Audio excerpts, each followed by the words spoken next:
At my sister's 500-guest wedding, beneath chandeliers bright enough to sear your retinas, my mother, Helena Ellington, raised her flute, flashed that flawless Denver society smile, and asked, "So when's your turn?" No murmur, no mercy, just a razor-sharp cut delivered in front of a ballroom, packed with strangers. My father, Robert, stared at the floor. My sister, the golden child everyone worships, blinked like she'd just been handed another trophy, and I stood there feeling every year of being the footnote crushing my lungs. But I didn't flinch. I already knew what they didn't.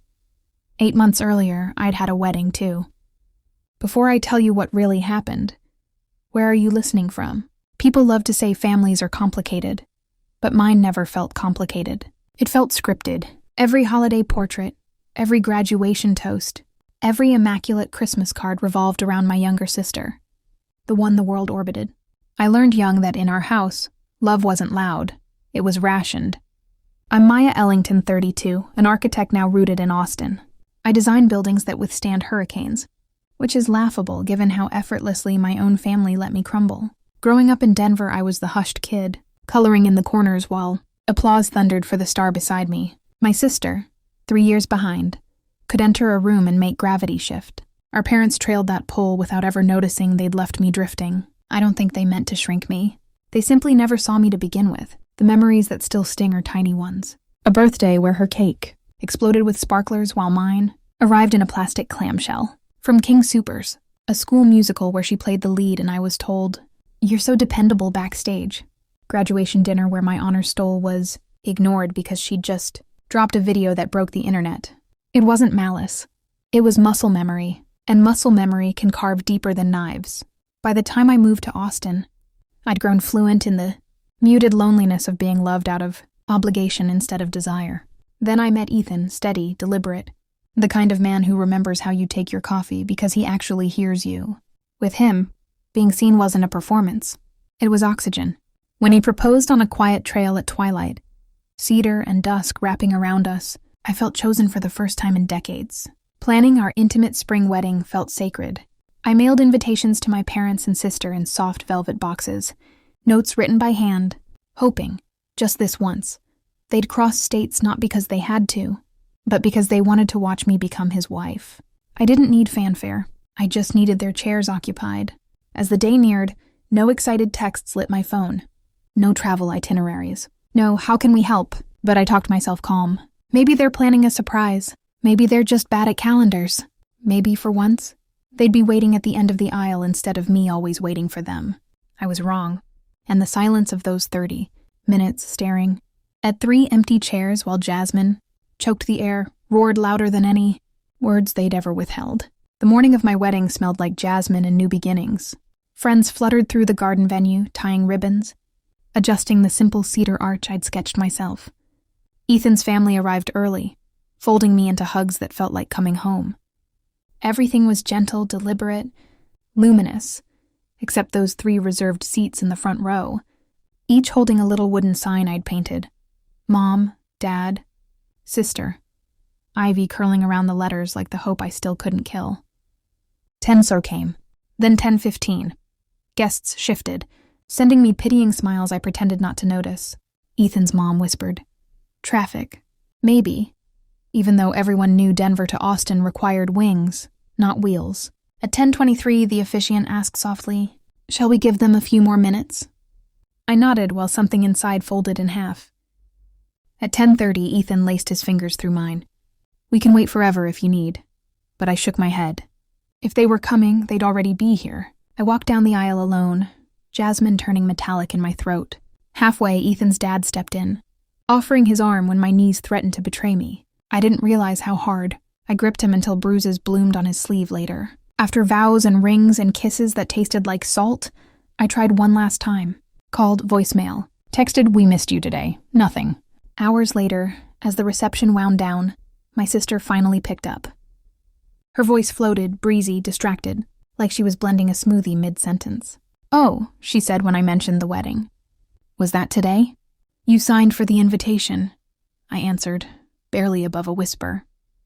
Long pause, then the verbal equivalent of a shrug. "I had a brand shoot. You didn't seriously expect me to cancel real work for a backyard thing, right?" "Backyard," Like the vows I'd stayed up nights writing were crayon scribbles. Something inside me tore, not dramatically, just quietly, permanently. Over the following weeks, my parents behaved as if the wedding had been a brunch they'd accidentally double-booked. Mom texted, "Hope it was lovely." Dad emailed a Zillow listing in Cherry Creek. My sister posted a reel captioned, "Some people will do anything for attention. Cringe." Then one night, staring at those 3 untouched name cards under the kitchen light, Ethan said, "Maya, you still have admin access to the old security system at your parents' house, don't you?" A spark, hot, dangerous, alive, ignited behind my ribs. I didn't open the laptop immediately. I sat frozen, replaying every excuse I'd ever gifted them. They're busy. They forgot. It's not personal. But empty chairs are personal. Ethan sat beside me, patient as stone. "Only if you're ready." I was tired of bleeding without answers. I logged in. The dashboard opened like a wound. Delivery logs, doorcam archives, all untouched since I'd set the system up years ago during their renovation. Credentials never changed. Of course they hadn't. I scrolled to the week the invitations shipped. There it was. Delivery confirmed. Signature my sister's looping scrawl. My pulse hammered in my ears. I clicked the thumbnail. Video loaded. Front porch, mid-morning sun. FedEx driver hands her the velvet box. She glances at the label. Recognition flickers. Then her mouth tightens. She walks to the side yard, lifts the recycling lid, and drops my wedding invitation inside like junk mail. Checks her reflection in her phone screen. Goes back in. I watched it 4 times, waiting for the footage to change. For context to appear and soften the blow. It never did. Ethan's hand settled warm on my back. I waited for tears, for collapse, for the old familiar ache of not being enough. Instead came a calm, so solid it felt like concrete pouring into every crack they'd left in me. It was never me. I saved the file. Backed it up. Exported logs, timestamps, signature confirmation. Nothing invasive, just undeniable truth. Then I looked at Ethan and said the sentence I never thought I'd utter. "I'm going to her wedding." He didn't ask why. He simply asked, "And what will you do there?" I met his eyes. Tell the truth. Nothing more. The ballroom that night looked like money had exploded into flowers and crystal. Chandeliers dripped light like diamonds melting. A string quartet sawed away at something expensive. I slipped in quietly, a shadow in navy silk. My mother floated table to table collecting praise. My father stood rigid, smiling too hard. My sister glowed beneath a waterfall of white roses, absorbing adoration the way sponge takes water. She spotted me first. Smile flickered. Annoyance, not guilt. "You came," she hissed through clenched teeth. "I was invited," I said. "Technically," she muttered. "Try to stay in the back. Photographers are shooting family." "Family," I echoed, tasting the word. Speeches began, gushing toasts about devotion, sisterhood, unbreakable bonds. Each syllable landed like a joke I was no longer forced to laugh at. Then my mother took the mic, tapping her glass until the room hushed. "In honor of this perfect night," she began, voice honeyed and theatrical, "I must say something to my daughters." She turned to me, smile sharp as cut crystal. "So, Maya, when's your turn?" Laughter rippled. My father stared at his shoes. My sister smirked. For one heartbeat, I was 12 again, shrinking.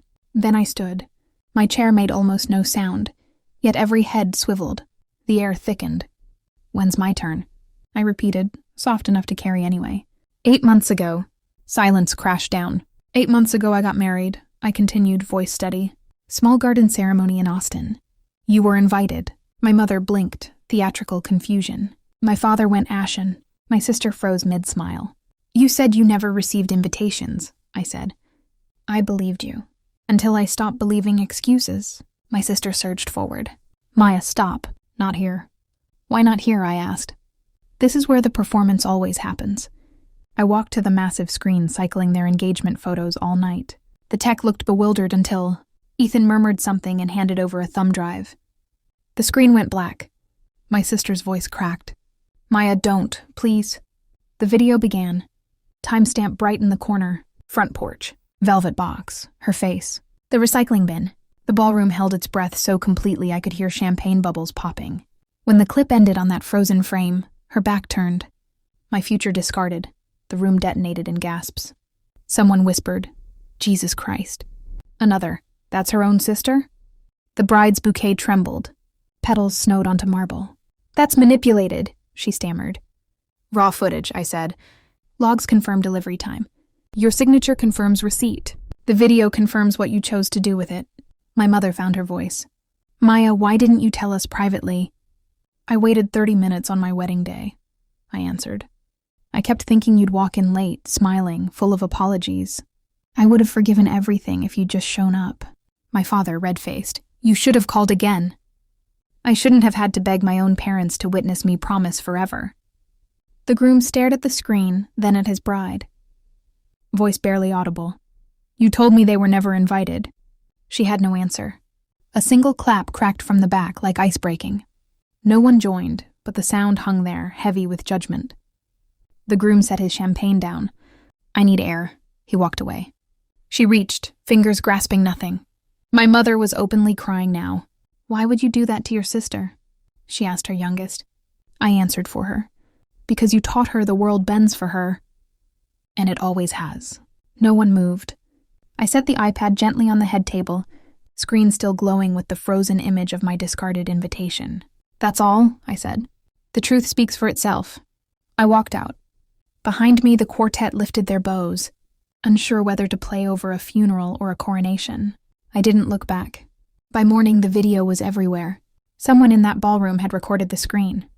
The internet did the rest. Millions of views. Comment sections full of strangers who knew exactly how it feels to be the sibling love forgot. My sister went dark online. Brands paused campaigns. Followers bled out.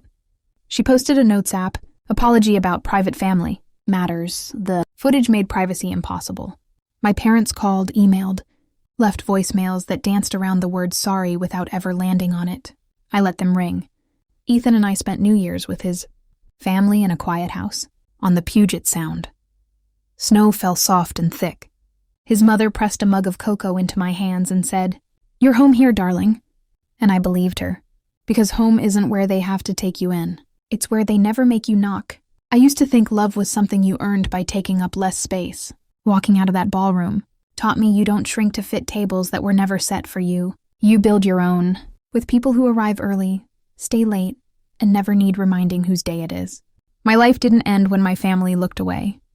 It began the moment I stopped waiting for them to look back. If you've ever been the afterthought in your own story, drop yours below. We see you, and you never have to sit in the back again.